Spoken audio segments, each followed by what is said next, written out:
Hi అండి, welcome to Missamma చెప్పే కథలు. శ్రీమతి పొత్తూరు విజయలక్ష్మి గారి నోస్టాల్జియా కథల సంపుటి నుండి మరి ఒక కథ, పెళ్లి ఫోటో. దమయంతి పిన్ని పెళ్ళి 3 రోజులు. ఆఖరి పిల్ల పెళ్ళేమో ఒక్కరిని వదలకుండా పిలిచారు. వాళ్ళింట్లో మళ్ళీ ఎన్నాళ్లకో శుభకార్యం అనుకుని పిలిచిన వాళ్ళంతా వచ్చారు. అటు మగ పెళ్ళవారిది పెద్ద కుటుంబమే, వాళ్ళు బోలెడు మంది. 3 రోజులు పెళ్ళి అయినా ఆదరా బాదరా. 2 రోజుల్లో సద్యసం నాగవల్లి కూడా కానిచ్చేశారు. ఇక 3వ రోజు రాత్రికి భోజనాలు, అప్పగింతలు, అంతే. ఎందుకంత హడావిడి? మరి 3వ రోజంతా ఏం చేస్తారు అంటే, ఆవాళ ఒక బృహత్కార్యం తలపెట్టారు. గ్రూప్ ఫోటో అంటే ఆషామాషి వ్యవహారం కాదు. బందర్ నుండి ముందు రోజు వచ్చాడు ఫోటోగ్రాఫర్. వెంట ఇద్దరిని సాయం తెచ్చుకున్నాడు. మనుషులే కాదు, చాలా సరంజామా కూడా తెచ్చాడు వెంట. బండి మీద భద్రంగా చేరవేశారు. పిల్ల ముఖ ఏదైనా ముట్టుకుని తగలెడతారేమోనని ముందు జాగ్రత్తగా పెళ్ళింట్లో కాకుండా దూరంగా గోవర్ధనం గారింట్లో వారికి బస ఏర్పాటు చేశారు. వాళ్ళు రాగానే మా ఇంటికొచ్చి అంతా చూసుకున్నారు. 2 తీయాలి ఫోటో, తర్వాత ఎండపోతుంది. 12 కొట్టేసరికి అందరూ రెడీ కావాలి. మళ్ళీ ఆ తర్వాత మమ్మల్ని అంటే ప్రయోజనం ఉండదు అని ఖచ్చితంగా చెప్పేశాడు ఫోటోగ్రాఫర్. ఆ రాత్రి నుండే హడావిడి మొదలు.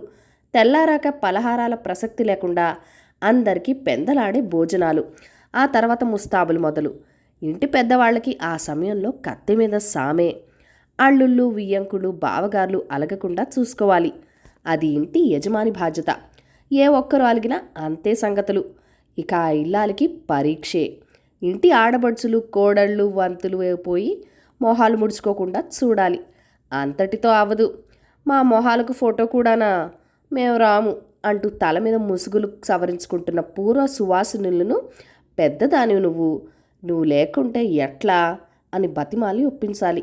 మొత్తానికి అందరూ రెడీ అయ్యారు. 12ంటికి ఫోటోగ్రాఫర్ అంతకు గంటకు ముందే వచ్చి కూర్చున్నాడు. అప్పుడు మొదలు అసలు కథ. ఒక్కరు ఇద్దరు కాదు, పిల్ల పెద్ద అంతా కలిపి 60 దాటుతున్నారు. అంతమందిని సర్దాలి. వధూవరులు నడి మధ్యన, పిల్లల గుంపంతా నేల మీద, మిగిలిన వాళ్లను వరుసగా సర్దాలి. అందరూ కనపడాలి. పిల్లలు పారిపోవటాలు, ఒక్క క్షణంలో వస్తాని పెద్దవాళ్ళు జారుకోవటాలు, మంచినీళ్లు తాగటాలు, అంతా కప్పల తక్కడ వ్యవహారం. మొత్తానికి ఎలాగైతేనే 3:30కి ఫోటో తీసేసి అయిపోయింది అన్నాడు ఫోటోగ్రాఫర్. అప్పటికే అలసిపోయిన జనం అంతా ఎక్కడ వాళ్ళు అక్కడ కూలబడి అమ్మయ్య అనుకున్నారు. శ్రమే కాదు, ఆ పెళ్లి ఫోటోకి ఖర్చు కూడా చాలానే అవుతుంది. ఆ డబ్బుతో పిల్లకి ఇంకాస్త బంగారం వచ్చేది అనుకున్నారు కొంతమంది.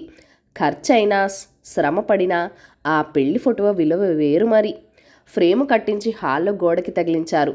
ఎన్నో ఏళ్ళు ఆ ఫోటో అపురూపం. ఎక్కడెక్కడ బంధువులు వచ్చేవాళ్ళు.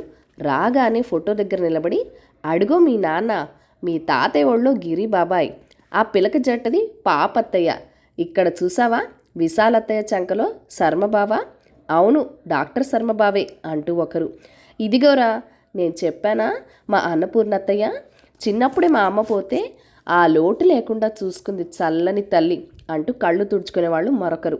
ఎన్ని జ్ఞాపకాలు. ఆ తర్వాత అందరూ ఆ ఊరు వదిలి వచ్చేశారు. ఆ ఇల్లు పాడుపడిపోయింది. ఆ ఫోటో ఆచూకీ తెలియలేదు. ఎక్కడో ఉండే ఉంటుంది, గోడ మీద కాకపోతే ఆటక మీద. కథ సమాప్తం. వెనక రోజుల్లో ఫొటోస్ తీసేటప్పుడు కొత్తగా అప్పుడు ఇలా ఫోటోలు అందరూ కలిపి గ్రూప్ ఫోటో తీసిన జ్ఞాపకాలు మీ ఫ్యామిలీలో కూడా ఏమైనా ఉన్నాయా? సరదాగా నాతో షేర్ చేసేయండి. ఈ కథను లైక్ చేయండి. మన ఛానల్ని ఫస్ట్ టైం చూస్తున్నట్లయితే కనుక ప్లీజ్ సబ్స్క్రైబ్ చేసుకొని మీ సపోర్ట్ ఇవ్వండి.